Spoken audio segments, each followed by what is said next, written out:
여러분의 좋아요와 구독은 채널에 큰 힘이 됩니다. 매주 금요일 오후 6시가 되면 나는 서울역으로 향합니다.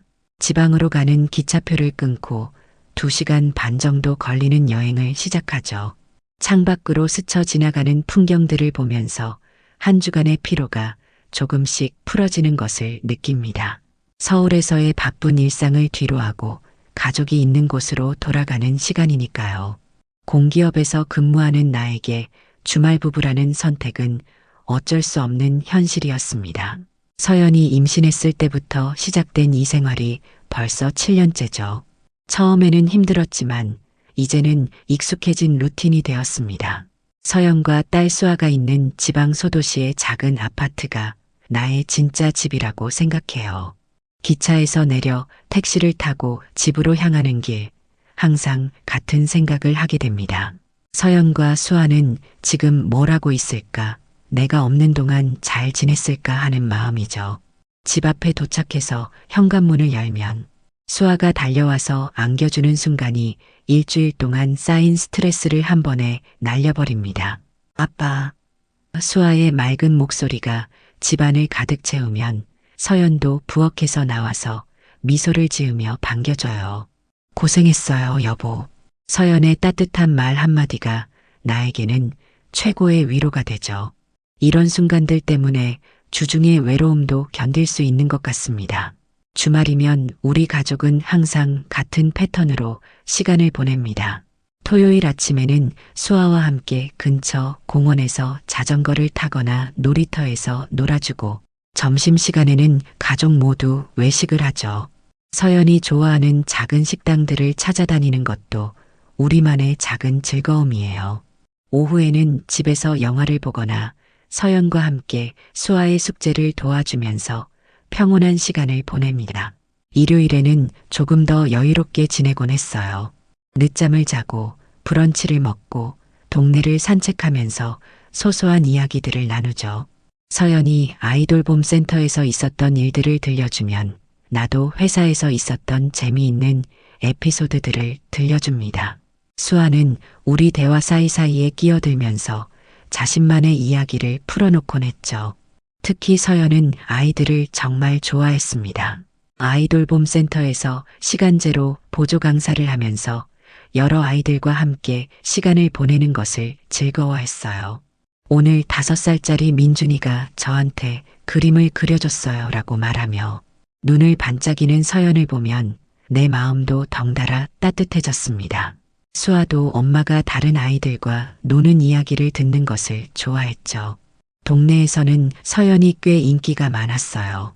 아파트 단지 내 놀이터에서 다른 엄마들과 자연스럽게 어울리고 마트에서 마주치는 이웃들과도 밝게 인사를 나누는 모습을 종종 봤습니다. 나는 주말에만 있다 보니 동네 사람들과는 그리 친하지 않았지만 서연 덕분에 우리 가족이 이 동네에 잘 적응하고 있다는 느낌을 받았어요. 근처에 작은 카페가 하나 있었는데 그곳 사장인 성민이라는 사람과는 내가 고등학교 동창이었습니다. 우연히 이 동네에 정착하게 되면서 오래된 친구를 다시 만나게 된 거죠. 성민은 서울에서 직장 생활을 하다가 스트레스로 지쳐서 고향 근처로 내려와 카페를 차렸다고 했어요. 도연아, 네가 이 동네에 살 줄 몰랐다. 정말 반갑다며 진심으로 기뻐해 주던 모습이 기억에 남습니다. 성민의 카페는 아담하고 분위기가 좋았어요. 원두도 직접 로스팅해서 커피 맛이 일품이었죠. 주말마다 서연과 수아와 함께 그곳에 들러서 커피를 마시고 디저트를 먹는 것이 우리 가족의 작은 루틴이 되었습니다. 성민은 수아를 특히 귀여워해서 올 때마다 작은 쿠키나 사탕을 챙겨주곤 했어요.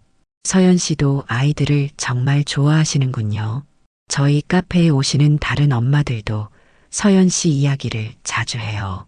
성민이 서연을 칭찬할 때마다 나는 내 아내가 자랑스러웠습니다. 동네에서 인정받는 좋은 엄마, 좋은 아내로 살아가고 있다는 생각이 들었거든요. 그런 평범하고 소중한 일상들이 계속될 거라고 믿었습니다. 비록 주중에는 떨어져 있지만 우리 가족은 서로를 사랑하고 믿고 있다고 생각했어요. 서연도 나를 기다려주고 있고 수아도 아빠를 그리워하면서도 잘 자라고 있다고 여겼습니다. 그래서 매주 일요일 저녁 다시 서울로 올라가는 기차 안에서도 다음 주말을 기대하는 마음으로 창밖을 바라볼 수 있었던 거죠. 하지만 언제부터였을까요? 서연의 모습에서 미묘한 변화들이 느껴지기 시작했습니다. 처음에는 정말 사소한 것들이었어요. 평소보다 옷차림에 신경을 더 쓰는 것 같다거나 화장을 조금 더 진하게 하는 것 같다거나 하는 것들 말이죠. 남편으로서 아내가 예뻐지려고 노력하는 건 당연히 좋은 일이라고 생각했습니다. 그런데 시간이 지나면서 그런 변화들이 점점 더 눈에 띄기 시작했어요.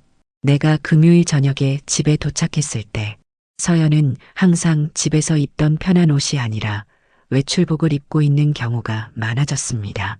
아, 오늘 아이돌 봄 센터에서 회식이 있어서요라거나 동네 엄마들과 모임이 있었어요 라는 설명을 들었지만 왠지 모르게 어색한 느낌이 들었죠. 휴대폰을 대하는 서연의 모습도 달라졌습니다. 예전에는 휴대폰을 아무 곳에나 두고 다녔는데 이제는 항상 손에 들고 다니거나 주머니에 넣고 다니는 것 같았어요. 화장실에 갈 때도 휴대폰을 가져가고 샤워할 때도 욕실 문 앞에 놓고 들어가는 모습을 보았습니다. 그리고 휴대폰에서 메시지 알림 소리가 날 때마다 유난히 빠르게 확인하는 모습도 눈에 띄었죠. 여보, 누구한테 연락이 이렇게 자주 와요? 어느 날 궁금해서 물어봤더니 서연은 잠깐 당황하는 듯한 표정을 지었습니다. 아, 아이돌 봄 센터 단체 채팅방이에요. 아이들 일정이나 준비물 관련해서 연락이 자주 와요.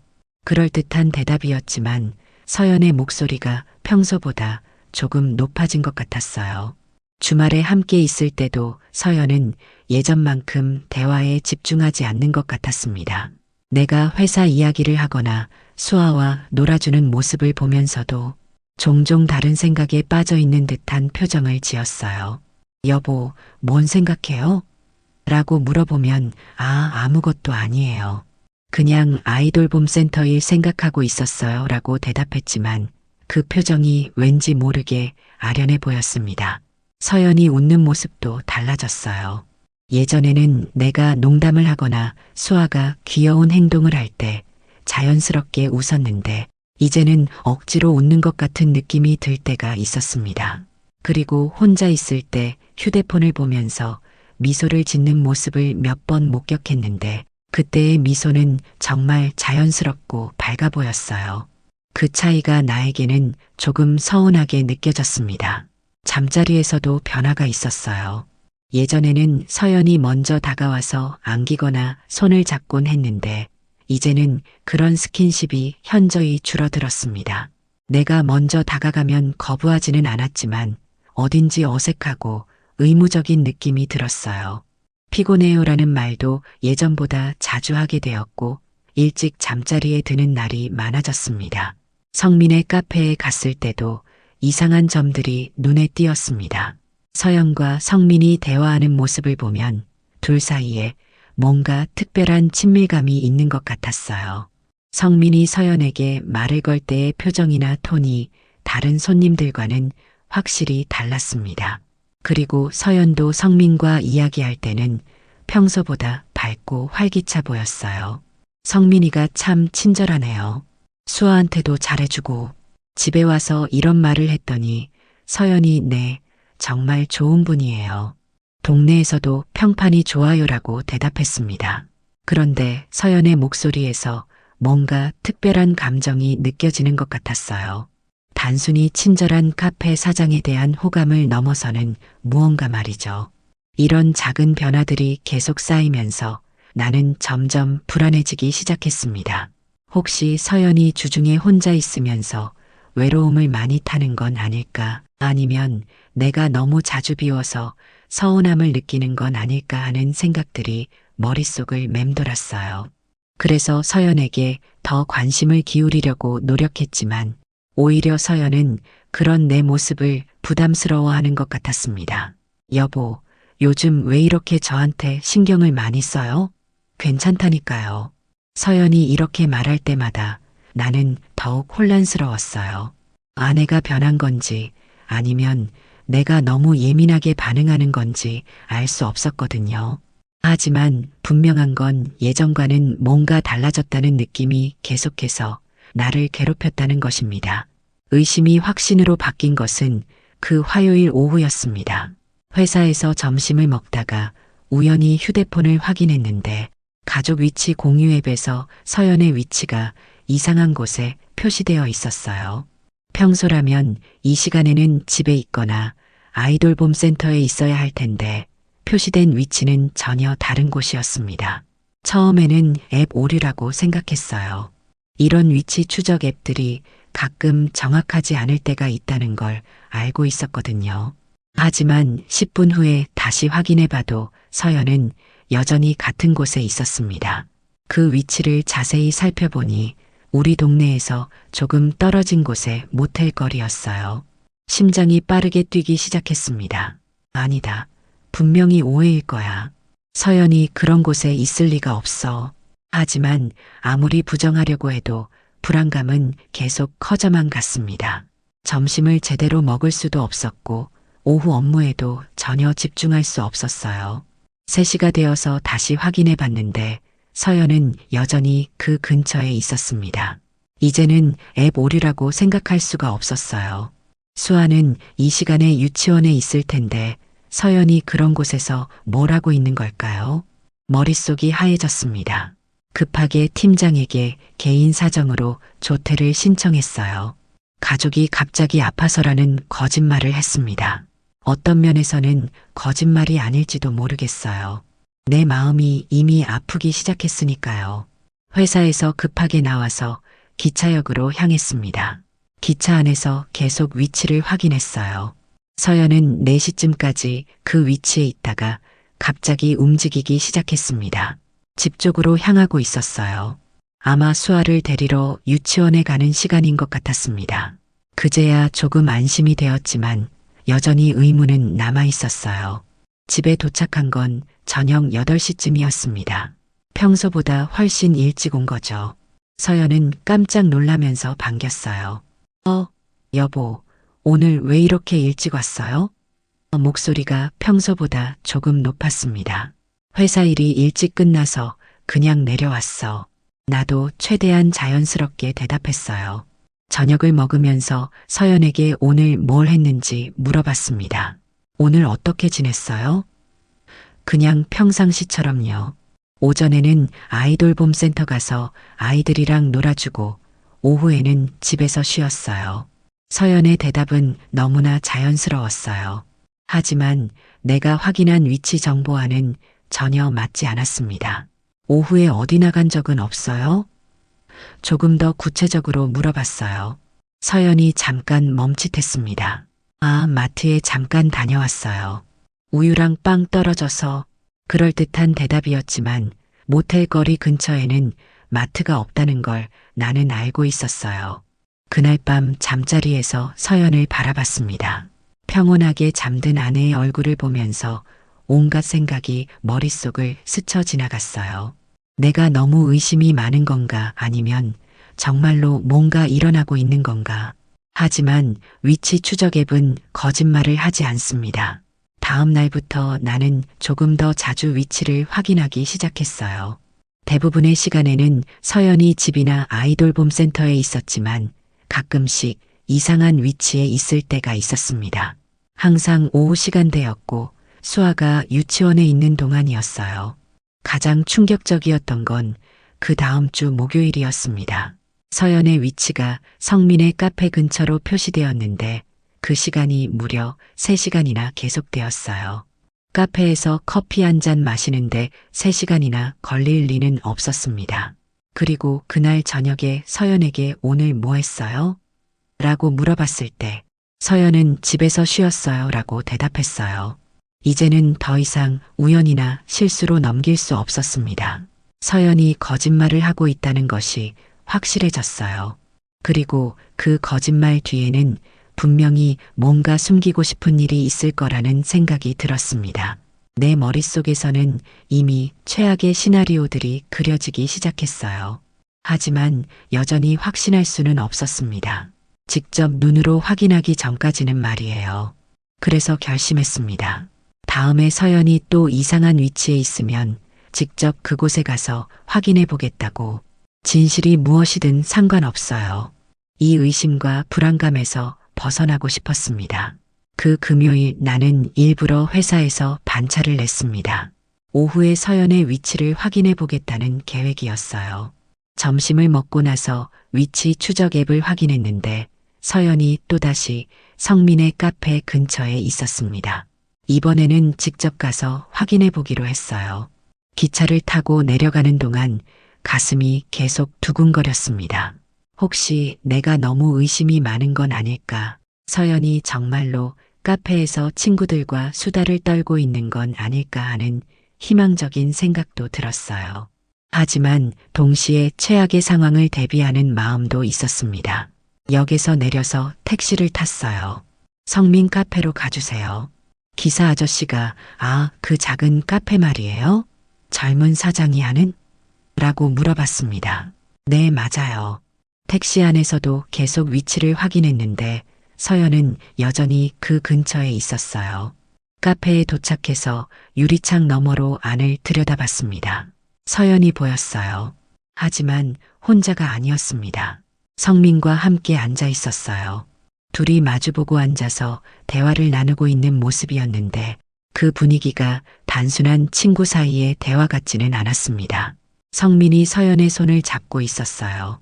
테이블 위에서 두 사람의 손이 겹쳐져 있는 모습을 봤을 때 내 머릿속이 하얘졌습니다. 서연도 그 손을 뿌리치지 않고 있었어요. 오히려 편안해 보이는 표정이었습니다. 잠시 후 둘이 일어나는 것이 보였습니다. 카페를 나서는 모습이었어요.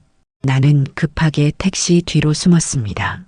성민이 카페 문을 잠그고 서연과 함께 걸어가는 모습을 지켜봤어요. 둘의 걸음걸이가 너무나 자연스러웠습니다. 마치 연인처럼 말이죠.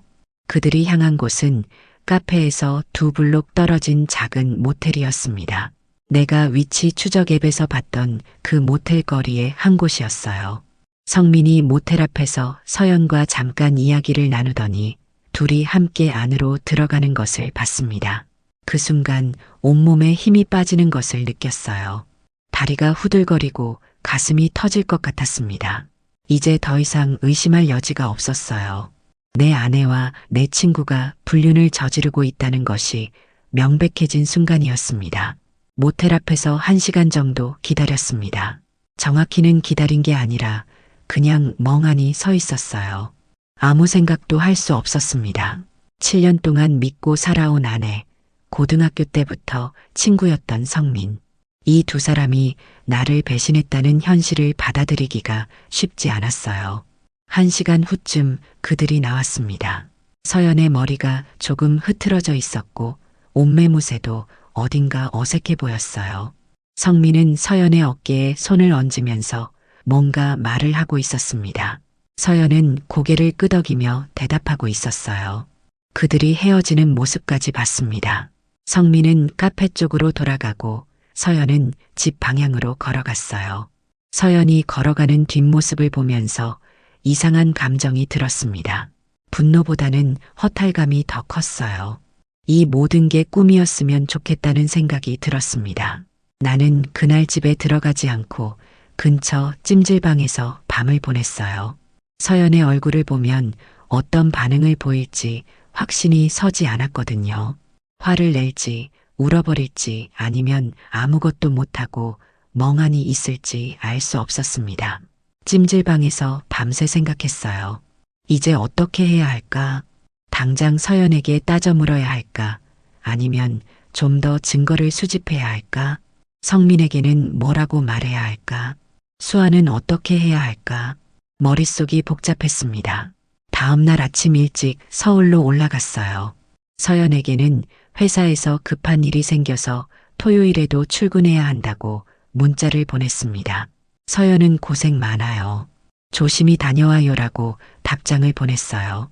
그 답장을 보면서 씁쓸한 웃음이 나왔습니다. 이제 확실해졌어요. 내 아내는 내 친구와 바람을 피우고 있고 나에게는 거짓말을 하고 있습니다.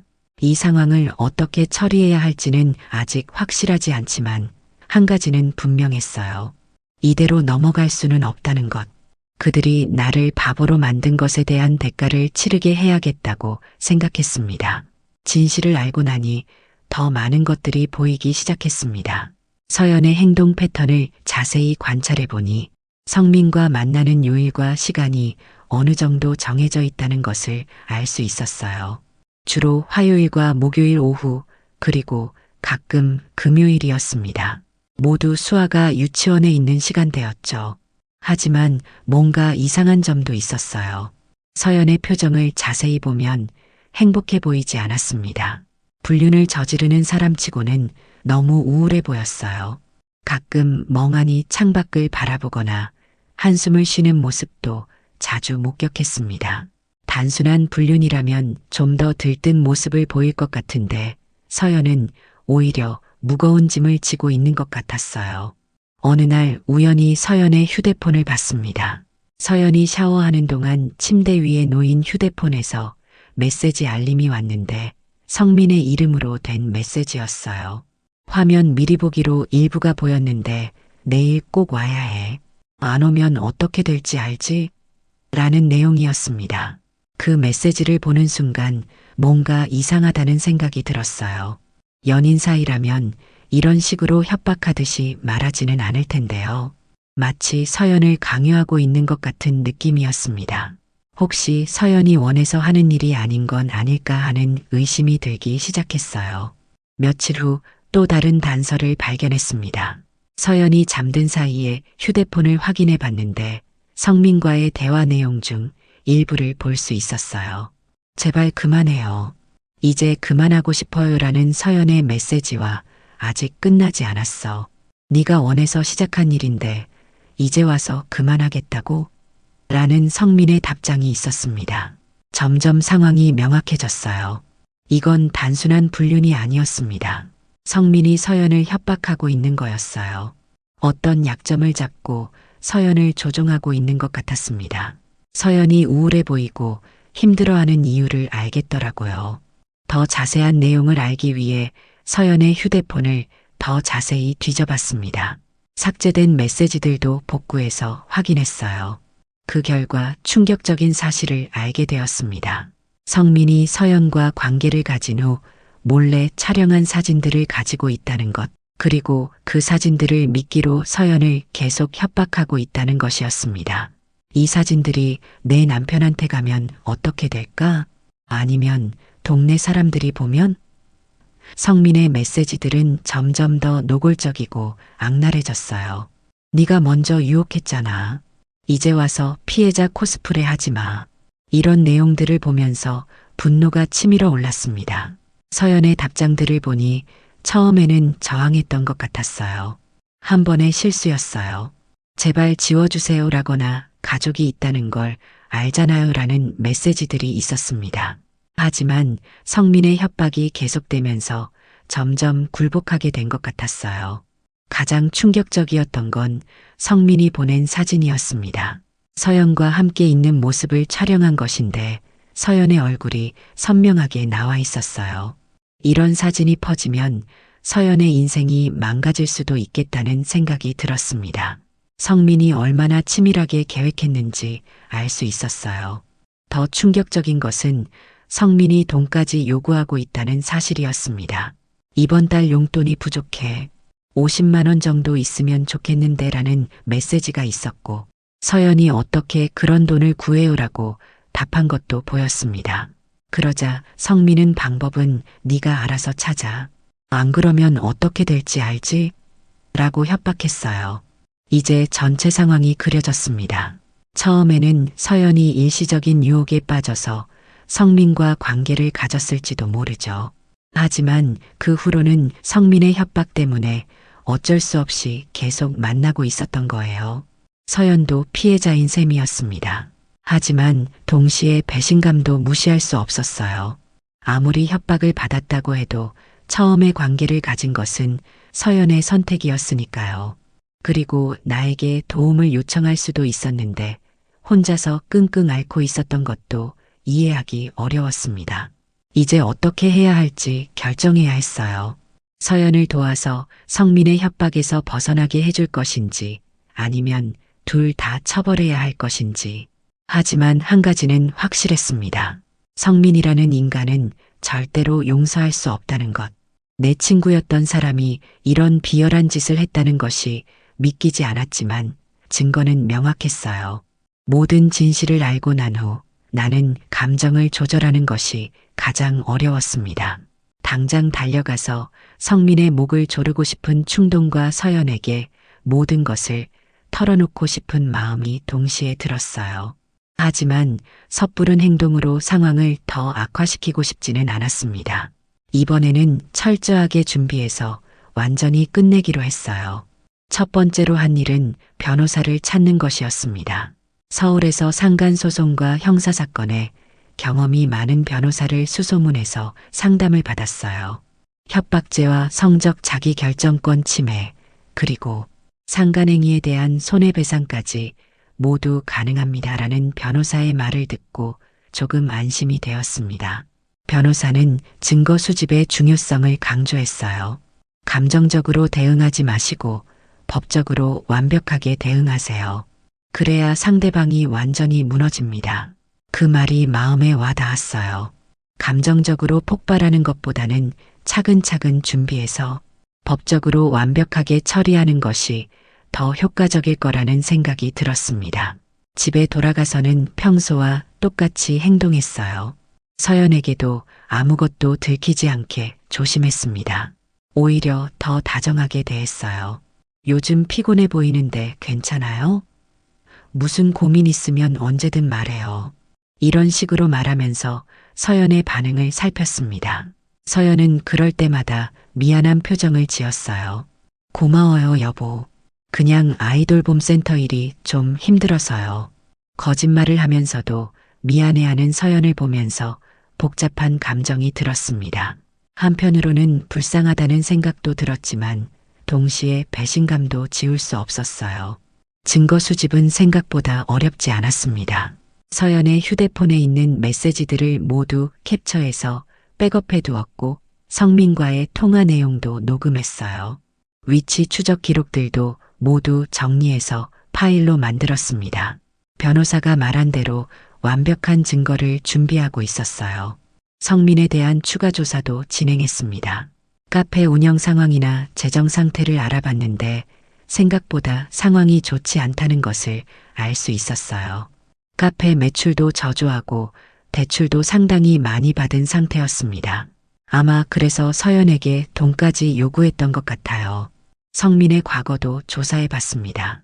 알고 보니 서울에서 직장을 다닐 때도 여러 문제가 있었다는 것을 알게 되었어요. 직장 내 성희롱 문제로 징계를 받은 적도 있고 동료들과의 금전 문제도 있었다고 하더라고요. 이런 사람이었는데 내가 너무 순진하게 믿고 있었던 거죠. 한 달 정도 철저하게 준비했습니다. 모든 증거를 정리하고 법적 절차를 미리 파악해 두었어요. 상간소송에 필요한 서류들도 미리 준비해 두었고 형사 고발에 필요한 자료들도 정리해 두었습니다. 이제 언제든 실행에 옮길 수 있는 상태가 되었어요. 그 과정에서 가장 힘들었던 것은 서연과 수아를 대하는 일이었습니다. 특히 수아를 볼 때마다 마음이 아팠어요. 이 아이는 아무 잘못도 없는데 부모의 문제로 인해 상처를 받게 될 텐데 하는 생각이 들었습니다. 하지만 이런 상황을 그냥 넘어갈 수는 없었어요. 서연을 보면서도 복잡한 감정이 들었습니다. 미워하고 싶었지만 완전히 미워할 수는 없었어요. 성민의 협박을 받고 있다는 것을 알고 있었기 때문이죠. 하지만 동시에 처음에 관계를 시작한 것은 서연의 책임이라는 생각도 들었습니다. 마침내 모든 준비가 끝났습니다. 변호사와 최종 상담을 하고 소송 제기 일정도 정했어요. 이제 실행에 옮기시면 됩니다. 상대방이 어떤 반응을 보이든 법적으로는 이미 끝난 게임입니다라는 변호사의 말을 듣고 확신이 섰어요.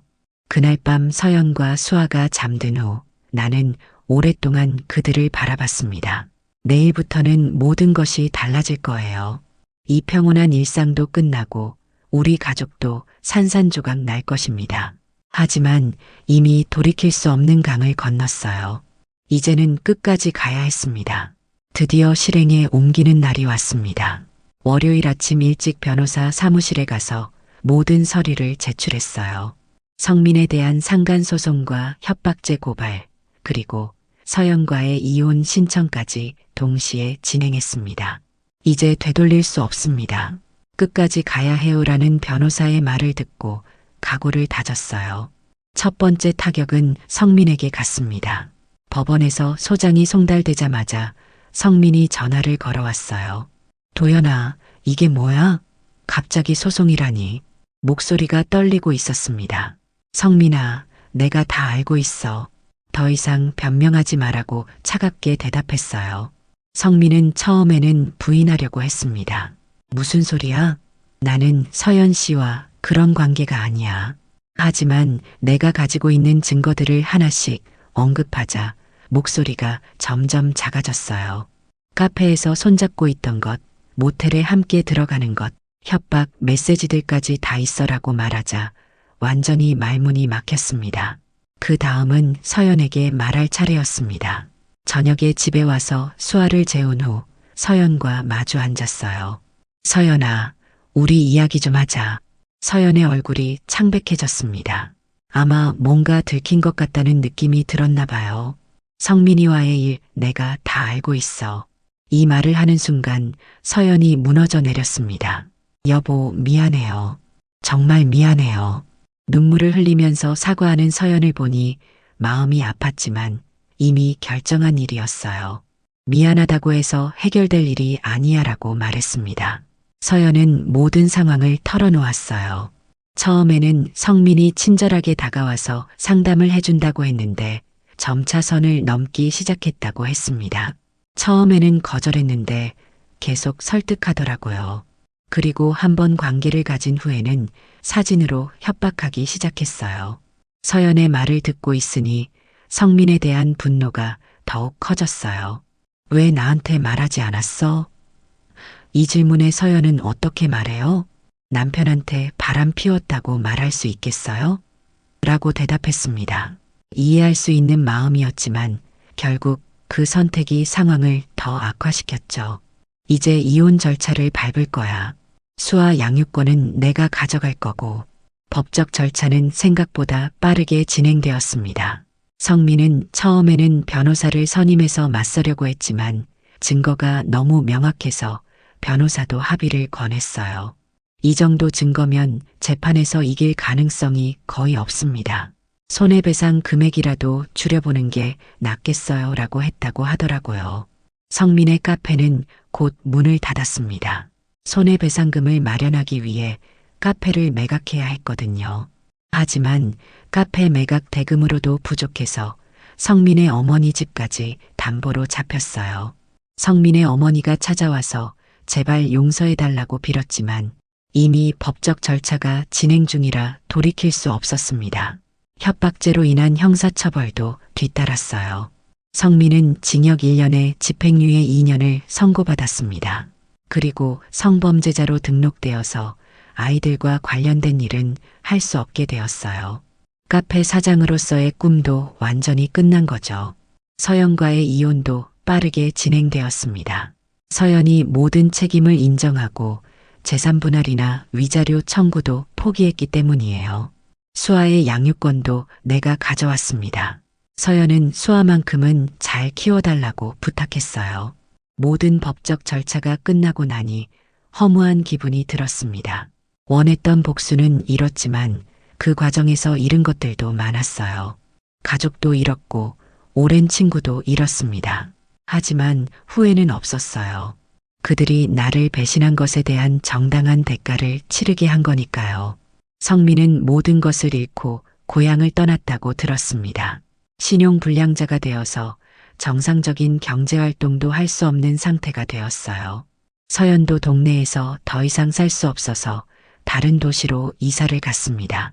둘 다 완전히 인생이 망가진 상태였죠. 복수가 끝난 후의 삶은 예상했던 것과는 조금 달랐습니다. 분노와 배신감은 해소되었지만 그 자리에 공허함이 들어찼어요. 하지만 가장 중요한 것은 수아와의 새로운 시작이었습니다. 이제 우리는 진짜 가족이 되어야 했어요. 서울로 완전히 이주해서 수아와 함께 살기 시작했습니다. 수아가 새로운 환경에 적응할 수 있도록 좋은 유치원을 찾아주고 주말에는 함께 여러 곳을 다니면서 추억을 만들었어요. 아빠, 이제 매일 볼 수 있어서 좋아라는 수아의 말을 들을 때마다 마음이 따뜻해졌습니다. 수아는 엄마가 없는 것에 대해 가끔 물어봤어요. 엄마는 언제 와? 이런 질문을 받을 때마다 어떻게 대답해야 할지 고민되었습니다. 결국 엄마는 다른 곳에서 살기로 했어. 하지만 아빠가 있으니까 괜찮지? 라고 말했어요. 수아는 고개를 끄덕이며 응, 아빠가 있으니까 괜찮아라고 대답했습니다. 회사에서도 상황을 설명해야 했어요. 급작스럽게 육아를 혼자 해야 하는 상황이 되었다고 말했더니 동료들이 많이 도와주었습니다. 육아휴직도 권해주고 업무 시간도 조정해 주었어요. 힘들면 언제든 말해라는 동료들의 따뜻한 마음에 감사했습니다. 성민의 근황도 가끔 들려왔어요. 고향으로 돌아갔다가 거기서도 소문이 퍼져서 더 이상 살 수 없게 되었다고 하더라고요. 지금은 다른 지역에서 일용직으로 일하면서 겨우 생계를 유지하고 있다고 했습니다. 어머니와의 관계도 완전히 틀어져서 연락도 하지 않는다고 들었어요. 카페가 있던 자리는 지금 다른 가게가 들어섰습니다. 성민이 꿈꿔왔던 카페는 흔적도 없이 사라졌죠. 가끔 그 앞을 지날 때마다 복잡한 기분이 들었어요. 분명히 응징은 완료되었지만 한때는 친구였던 사람의 몰락을 보는 것이 완전히 기쁘지만은 않았습니다. 서연의 소식도 들려왔어요. 다른 도시로 이사를 간 후 작은 카페에서 아르바이트를 하고 있다고 했습니다. 동네 사람들 사이에서는 불륜녀라는 소문이 퍼져서 정상적인 사회생활이 어려운 상태라고 하더라고요. 새로운 만남을 찾기도 쉽지 않을 것 같았습니다. 하지만 나는 더 이상 그들의 삶에 관심이 없었어요. 내가 원했던 것은 그들이 받을 만한 대가를 치르게 하는 것이었고 그것은 이미 이뤄졌습니다. 이제는 수아와 내 미래에만 집중하고 싶었어요. 새로운 연애에 대한 생각도 해봤습니다. 수아에게 새 엄마를 만들어주는 것도 좋을 것 같았어요. 하지만 아직은 시기상조라는 생각이 들었습니다. 수아가 좀 더 안정을 찾고 내 마음의 상처도 완전히 아물 때까지는 기다리는 게 좋겠다고 생각했어요. 회사 동료가 소개팅을 제안했을 때도 정중히 거절했습니다. 지금은 수아와 시간을 보내는 게 우선이에요라고 말했어요. 실제로 수아와 함께 있는 시간이 가장 행복했습니다. 아이의 순수한 웃음을 보면서 상처받은 마음이 조금씩 회복되는 것을 느낄 수 있었어요. 주말에는 수아와 함께 새로운 취미를 만들어가고 있습니다. 요리도 함께 배우고 만들기도 하고 근처 공원에서 자전거도 타고요. 아빠랑 있으니까 재미있어라는 수아의 말을 들을 때마다 보람을 느꼈습니다. 지난 일을 후회하지는 않습니다. 용서라는 것은 없었어요. 나를 배신한 사람들에게는 끝까지 대가를 치르게 했고 그것이 정의라고 생각합니다. 만약 그때 참고 넘어갔다면 나는 평생 바보로 살았을 거예요. 이제는 새로운 시작입니다. 수아와 함께 만들어갈 새로운 가족, 새로운 추억들이 기다리고 있어요. 과거의 상처는 이미 끝난 일이고 앞으로의 삶이 더 중요합니다. 수아가 건강하고 행복하게 자랄 수 있도록 최선을 다할 것입니다. 그것이 지금의 나에게 가장 중요한 일이니까요. 이야기가 재미있으셨나요? 좋아요와 구독으로 응원해 주시면 더 많은 감동적인 이야기로 찾아뵙겠습니다. 여러분의 작은 관심이 저에게는 큰 힘이 됩니다. 감사합니다.